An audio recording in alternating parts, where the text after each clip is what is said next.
Star Citizen can be a crazy complicated game with a huge learning curve. That's why I'm here today to answer all the hard-hitting questions. Like, why do I have to sip my water 20 times to be hydrated? Do I have time to pee during this quantum jump? And most importantly, who wants some noodles? Noodles, who wants noodles? Just kidding. But after 7,000 hours in game, I'm here to share all my pro tips for making Star Citizen less painful. So if this video helped you, make sure to subscribe. And if you knew all these, drop your pro tip down below and I'll make sure to pin the best one. The star map can be a buggy nightmare, but here's a few tips for it. First, when you're in a ship and you set your route, the number top left below the travel info is actually the number of seconds it will take you to get to your destination. Now keep in mind this does depend on the quantum drive you're using. So if you set a route and it says 600, that is 600 seconds or 10 minutes. Another tip is if your star map bugs out, you can double right click and that will zoom you all the way out. An inventory tip is double clicking any item in your inventory will equip it to any free slot. This includes armor, weapons, ammo, consumables, you name it. But also in Star Citizen, loot is connected in layers. So weapons connect to a backpack, backpack connects to armor, undersuit connects to your body. You get the idea. This means if you're suitless and you double click a body with an undersuit, you'll take all of the loot connected to it.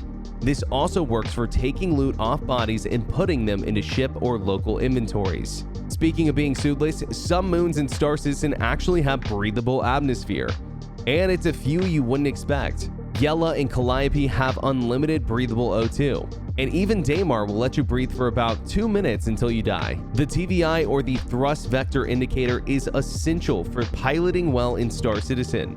And in my opinion, this is what takes your landings from looking like a rookie to looking like a pro.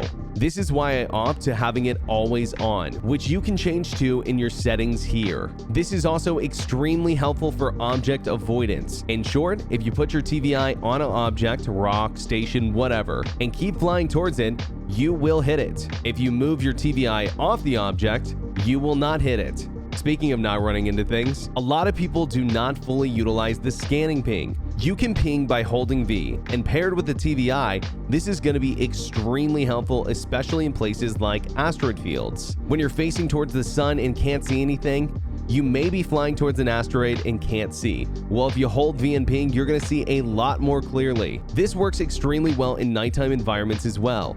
Using the ping, you can find the horizon, and this is going to help you avoid turning into an accidental firework.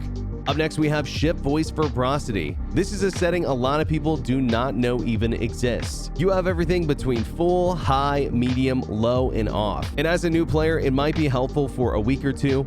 But after that, if you want to fly more peacefully, you can change and test each of these to see which fits your playstyle best.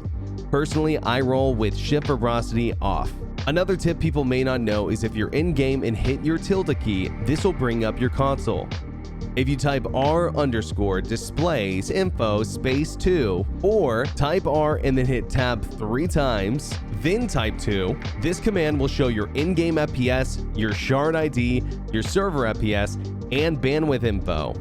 Now this number should usually be above 0.09. If it falls below that or hits 0, you're probably about to 30K. Next, if you need to eat or drink and you're tired of doing it one sip at a time, try this. With your helmet off and food in hand, hold left click while drinking or eating to use the full item. Up next, cannons move slower than repeaters, and yes, this applies to ballistics too. This may be why it's so hard for you to hit your target. In my opinion, especially when it comes to shooting small ships, cannons are way harder to use. You should notice if you're using repeaters, the pip is going to be closer to your target and smoother. If you're fighting a small target and using cannons, the pip is going to be a lot more erratic.